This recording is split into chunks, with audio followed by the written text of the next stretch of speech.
Welcome to the Culture Pop, voice of Russia, America's weekly look into the world of arts, culture, and history.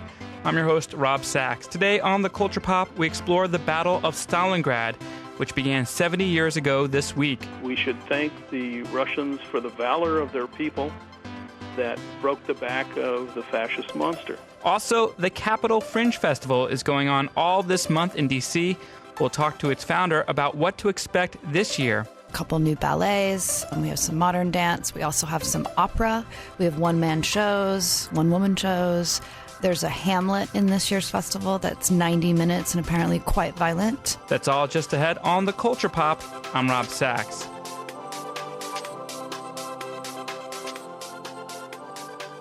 This week marks the 70th anniversary of the Battle of Stalingrad. Many see that as the turning point to World War II and the defeat of Nazi Germany. Here to give us an overview and context to the battle is author and historian Peter G. Tsouras. He's written extensively on the subject and has just written an alternative history to the Battle of Stalingrad as well. He's on the line now. Peter G. Tsouras, welcome. Thanks for having me. So tell us about the Battle of Stalingrad. Take us to where we were 70 years ago in World War II. You have to back up a little bit, all right, because the roots of this were in April, at least. Hitler knew that the upcoming 1942 summer campaign against the Soviet Union had to succeed, especially because the Germans were running out of oil. He openly said, if we don't take their oil in the southern part of the Soviet Union, I have to sue for peace. All right. So they had two purposes in the upcoming campaign, which was eventually going to lead to the Battle of Stalingrad. One was to destroy what he thought was the last of the operational reserves of the Red Army in great battles of encirclement that he was going to fight between the Donets and the Don and the Volga. Then, once this had been done, they would move south towards the Caucasus Mountains, because this is where the Soviet oil was. Now, the Caucasus Mountains are a large range of rugged mountains that run between the Black Sea and the Caspian Sea. And there were three major oil fields there. One just to the north near the Black Sea at Maikop, one in Grozny and Chechnya, and the other across the mountains at Baku on the Caspian Sea. Now, just south of the mountains were the three Soviet republics of Georgia, Armenia, and Azerbaijan that bordered on Turkey and Persia. Okay, so he did not like the plan his generals gave him, and he gave him very detailed instructions on what he wanted. He was now going to micromanage the campaign. Initially, they did very well, thanks to Stalin forcing his Marshal Timoshenko to attack the Germans in the direction of Kharkov in Ukraine. Well, this resulted in another Soviet disaster, 400,000 men lost. Now the Red Army is starting to weaken. Its morale is crashing because the Germans have beaten them repeatedly. They're developing a real inferiority complex. And because the Germans have developed a combat technique that is so effective, the Soviets just can't meet it. It's the air-ground coordination, which you have, and is the Luftwaffe would come in and provide air support directly to the attacking German ground forces, which were also very much more able than the Soviet ground forces because they understood maneuver warfare. Their use of their panzers and other mechanized forces was much in advance of what the Soviets were doing at that time. So the Germans had this incredible combat machine that was just grinding up the Red Army. And this battle at Kharkov happened in May. Then they're moving, they get drawn further east. Stalin finally relents and stops forcing his generals to defend everything. And he gives them flexibility to trade space for time. What Stalin is also doing, though, and this is something Hitler is not very good at, he's assembling large reserves, okay? And one thing that's helping him do this is the aid that the British and American industries are providing the Soviets. It was coming through, the major source at this time was the Arctic convoys that would go around Norway and Finland and come to the Soviet ports of Murmansk and Arkhangelsk. And the other one was the developing Persian corridor that was coming up through what is now modern Iran into Armenia and Azerbaijan and up through the Caucasus Mountains, right? And this was feeding largely the forces that Hitler was fighting at this time.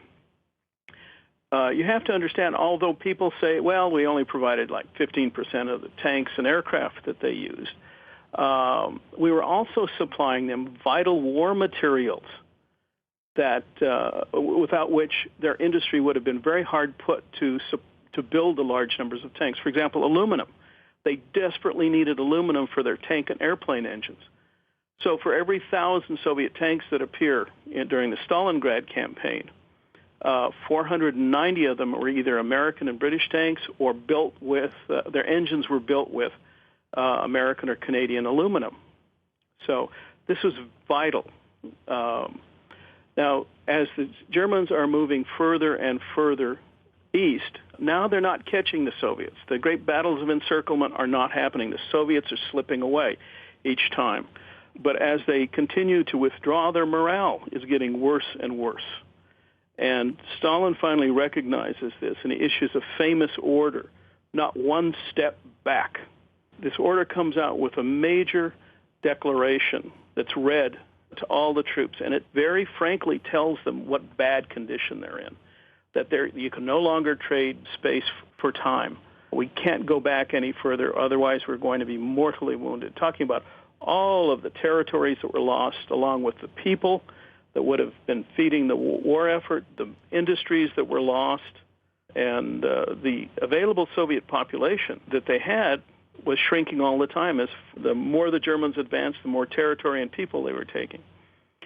This started to put steel back into the spine of the Red Army, and the fact that they recognized we can't go back any further. They were also getting more able leaders. Now Hitler starts to make a big mistake. Although he can't understand why they're not capturing large numbers of Soviets anymore. His original plan in the campaign was to destroy, through these large battles of encirclement, the last of the Soviet operational forces, then to move down through the Caucasus Mountains and then to Baku on the Caspian, where the biggest oil fields were. But now he decides, instead of doing them consecutively, to do them concurrently. And the Germans just don't have the resources to do both. So the German forces that would have been able to probably succeed, help the Germans succeed at Stalingrad, are diverted south to overrun the Caucasus area and seize the oil fields. They seized those at Grozny by coup de main, practically.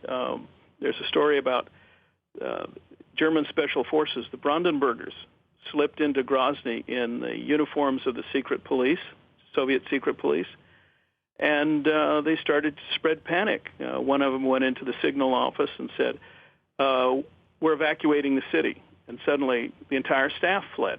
And even the commanding general hears that the evacuation is going on, and he flees. So they were able to save most of the facilities there from destruction. 10,000 oil workers followed them in.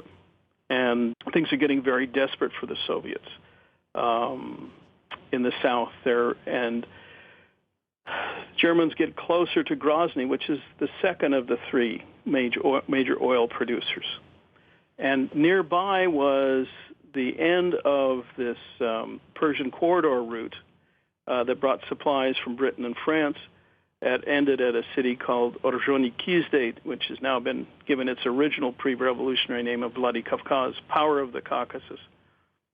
And this is where all the supplies and equipment was assembled and then sorted out and sent off to wherever it was going to go.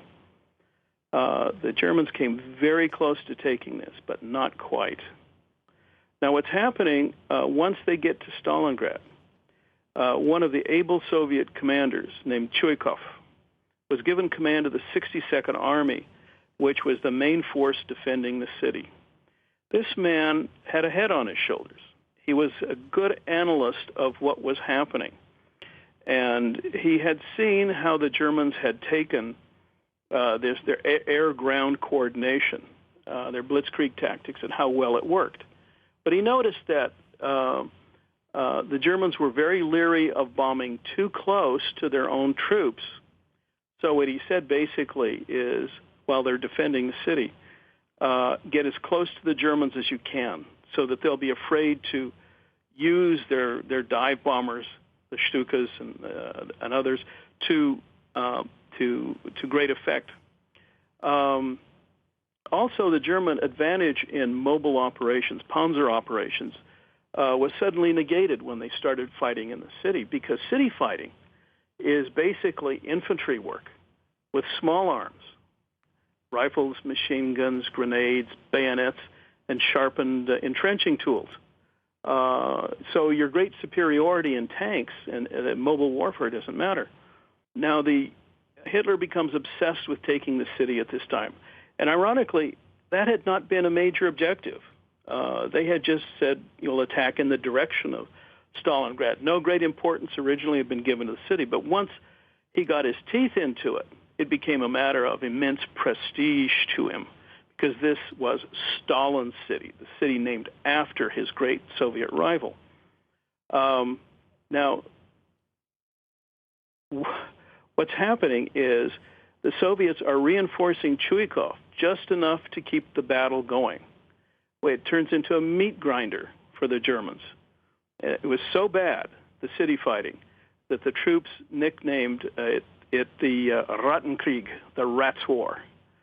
Vicious close quarters where buildings would change hands a half a dozen times a day, and this bleeds an army to death faster than any other type of operation, certainly faster than mobile operations.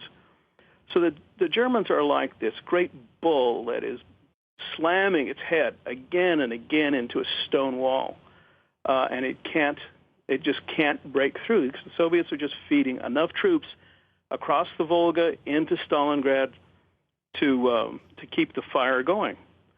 All this time, Stalin is assembling his reserves. And it becomes obvious that the Germans have a great vulnerability. Their forces are likened to a great spearhead. A great, sharp, tough spearhead is the German Sixth Army, which is fighting in Stalingrad itself. But the shaft is made up of Romanian armies on both flanks, and then Hungarians and Italians, badly led and very ill-equipped troops. And it becomes clear to Stalin's best generals, Zhukov and Vasilevsky, that there's a great German vulnerability here with these very poorly defended flanks. And they developed this plan called Operation Uranus to simultaneously attack both flanks. They successfully do this on the 19th and 20th of November. And they close a great trap on the Germans. And they were able to do it with all of these reserves they had been assembling. Hitler has basically no operational reserves on the Eastern Front. It was said of him that he would never let a reserve be assembled before he would dissipate it, before he would use it. He was like a gambler who would throw everything into the pot.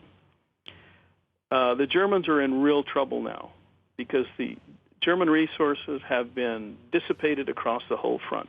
They have an army group down in the Caucasus that's straining to get over the mountains and just can't make it. They've got these vast distances to cover, and they've got inferior Allied troops to do it.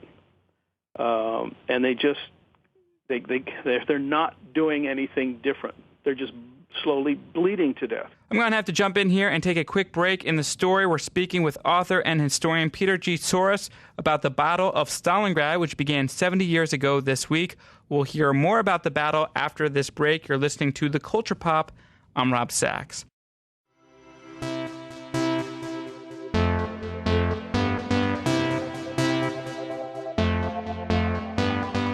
Welcome back to The Culture Pop, Voice of Russia, America's weekly look into the world of arts, culture, and history. I'm your host, Rob Sachs, and we've been listening to author and historian Peter G. Tsouras recount for us the Battle of Stalingrad, which began 70 years ago this week, and many see it as the turning point in World War II. When we left off, Peter was describing for us why the German army was not able to get the upper hand on the Red Army in Stalingrad, and as he told me, leadership was one of the big issues. Part of the problem was the general that Hitler had put in command of the Sixth Army, Paulus. Paulus had been the perfect staff officer, but he was not exactly the type of man you need for original, decisive solutions, ones that call for moral courage. He had become obsessed with the fact that Hitler's judgment was infallible.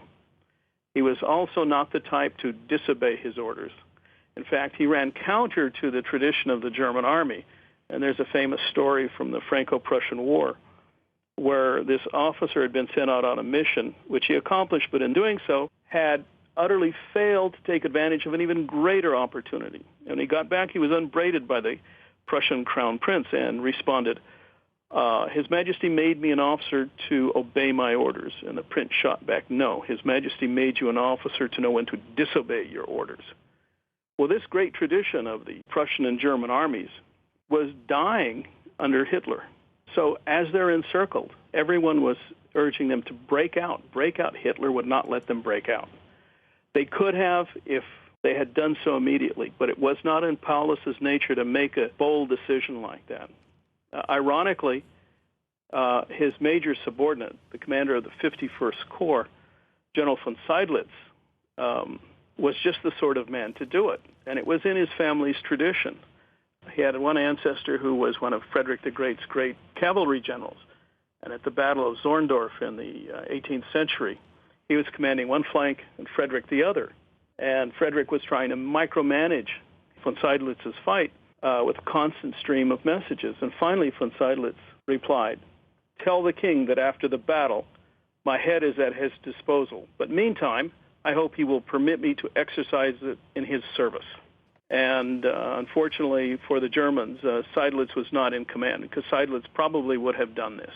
Time passes. Hitler brings reinforcements all the way from France, and one of these divisions, the 6th Panzer Division, under a brilliant general named Erhard Raus, got to within 30 kilometers of Stalingrad. And he was saying, if only 6th Army would break out and meet me. But Paulus would not do it. And the last chance to relieve the garrison was gone. Even though the brilliant Field Marshal Erich von Manstein was put in overall command, it was too late. He did not have the resources at this time, and Hitler was still micromanaging. And the Germans were just ground down until by January, Paulus was forced to surrender. Hitler had an idea he might do that, so he promoted him to Field Marshal, because no German field marshal had ever surrendered before.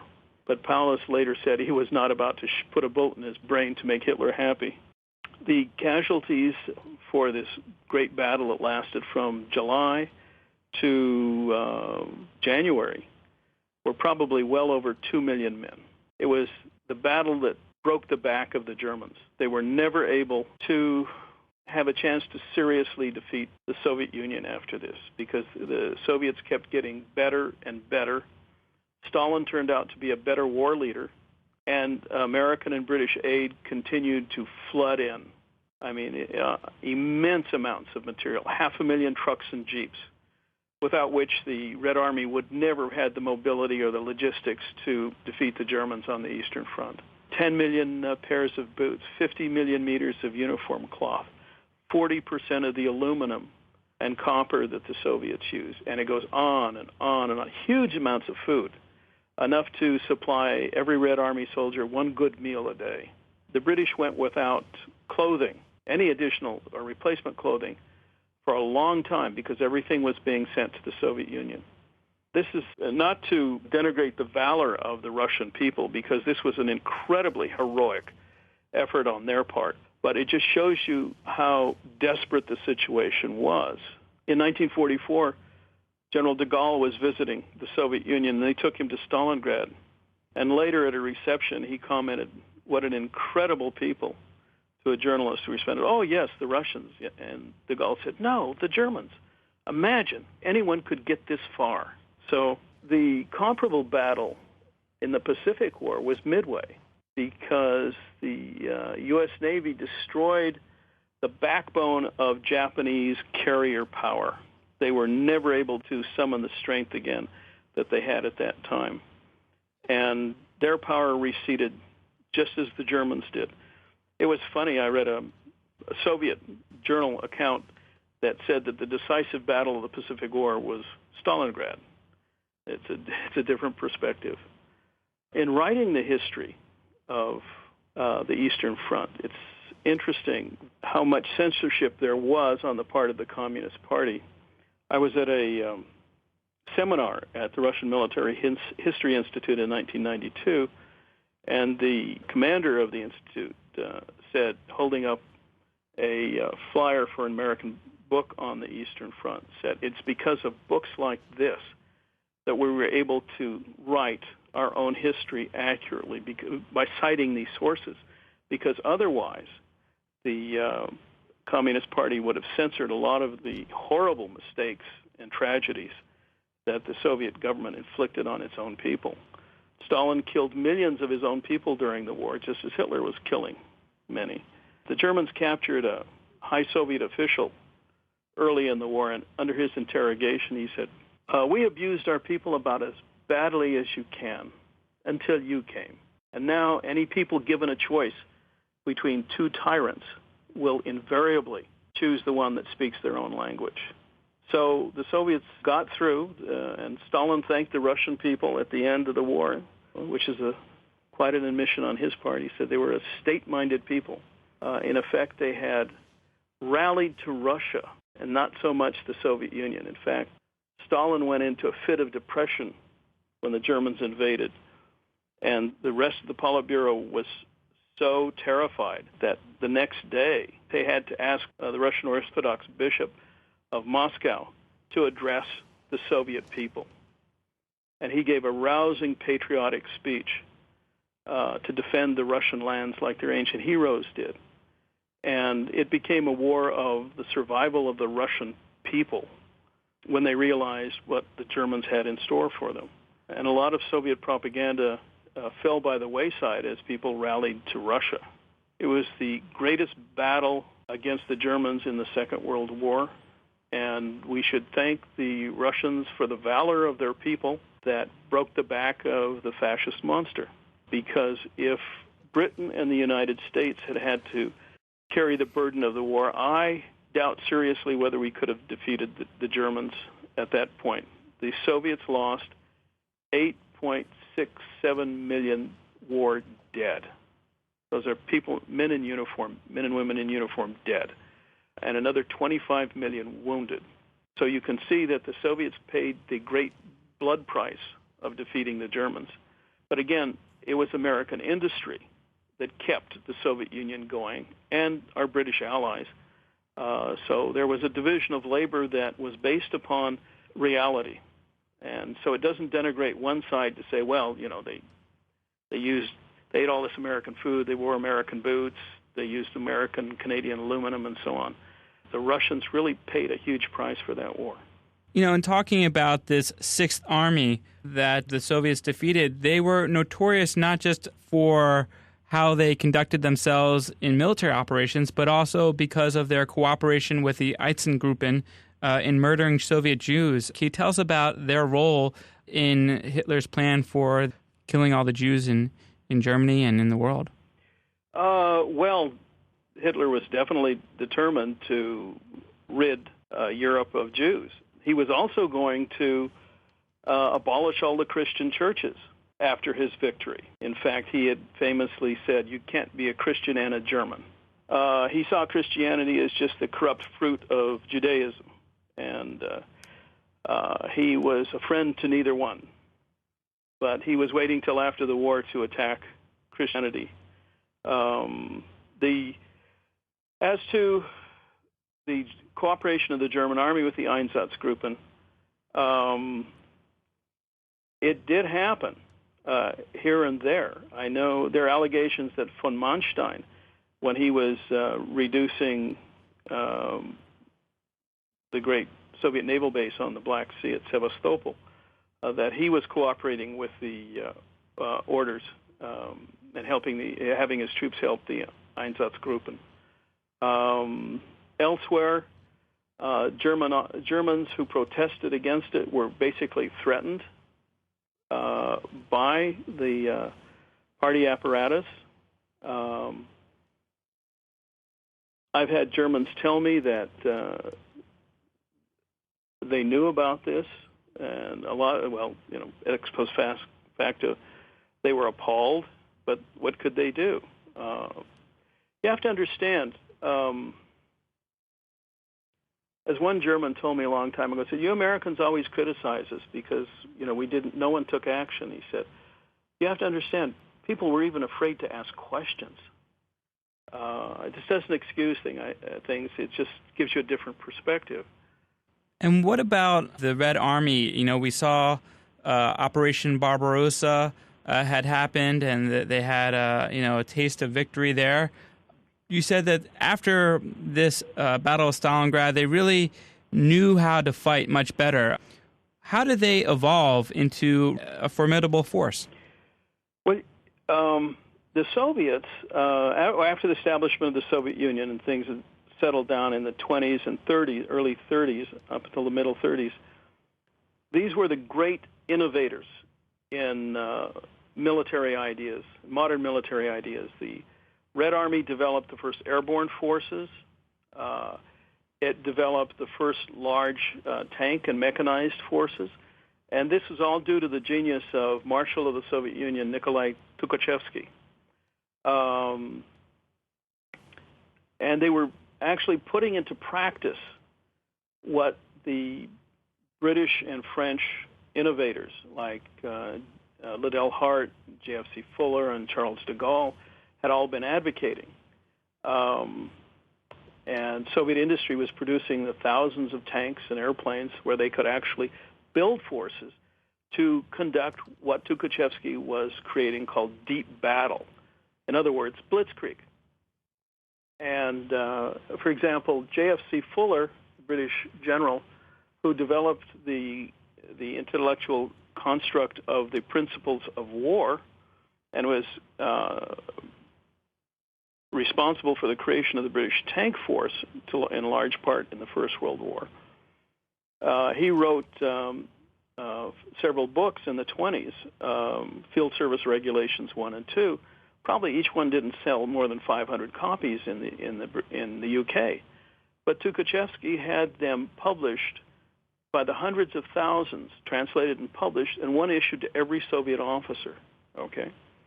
So they're building these incredible forces, but then Stalin's paranoia kicks in. He feels threatened by Tukhachevsky. It's a complicated story, but he became convinced that Tukhachevsky was plotting against him. So, and the rest of the large numbers of protégés that Tukhachevsky had. So in 1937, Tukhachevsky and a large number of other officers are arrested. And Tukhachevsky is shot. Three out of the 5 marshals of the Soviet Union were shot. Hundreds and hundreds of other generals, thousands of colonels were also shot or sent to the camps. They were cutting off the head of the army, the fruit of almost 20 years of development. These were the highly qualified, intelligent people that he was killing. It's interesting, one of Stalin's cronies was approached by a friend of his, another general, and he's saying, the man was really worried. He said, they're taking everyone. And the response was, don't worry, Simeon, they're only taking the smart ones. Well, it showed. When Stalin attacked Finland in 1939, the little Finnish army gave the Red Army a thrashing. Its leadership was so bad at that point because all of these politically reliable non-entities had succeeded to command. And they did so badly that this convinced Hitler that he could attack and destroy the Soviet Union. He said, one good kick and the whole rotten structure will come down.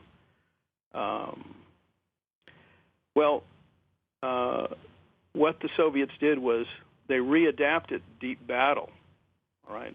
And Stalin realized that this was his ticket to survival. And there were enough people around who had been trained in it, and they readapted it to current conditions, and they became quite good at it. There was a large number of very competent Soviet officers, people that had escaped the purges or been brought out of the camps. There's another story that when the Germans had torn open the front in front of Moscow in late 1941, there were only a few divisions left in their path, but suddenly they started putting up brilliant defenses against the Germans, and they captured one of the division commanders, a wounded colonel, and they asked him why they fought so hard, and he said, we wanted to prove that we were worthy of Tukhachevsky and that we were not traitors. Imagine if all those officers that had not been killed had been in command, how badly the Germans would have done. So the German intelligence report said it appears that Marshal Tukhachevsky commands outside of Moscow. His legacy is what saved the Soviet Union. Well, thank you so much for your time. Peter G. Tsouras is an author and historian. He's written extensively on World War II, and he's just finished an alternative history to the Battle of Stalingrad, which will come out just before Christmas. I guess we can check back with you then. It's called Disaster at Stalingrad. Disaster at Stalingrad. What would have happened if the Soviets were not victorious in defeating Hitler and the Germans? Thank you so much for your time, Peter. Thank you. Coming up next on The Culture Pop, we'll explore one of DC's preeminent cultural events, the Capitol Fringe Festival. If you're into being in sort of an environment where the energy is like overflowing and the story is what is important on the stage, like what the actual words are saying, and you don't really need to have your little fancy seat and wear your fancy outfit and then go out to your fancy dinner, then the Fringe Festival is great for you. That's all just ahead on The Culture Pop. I'm Rob Sachs.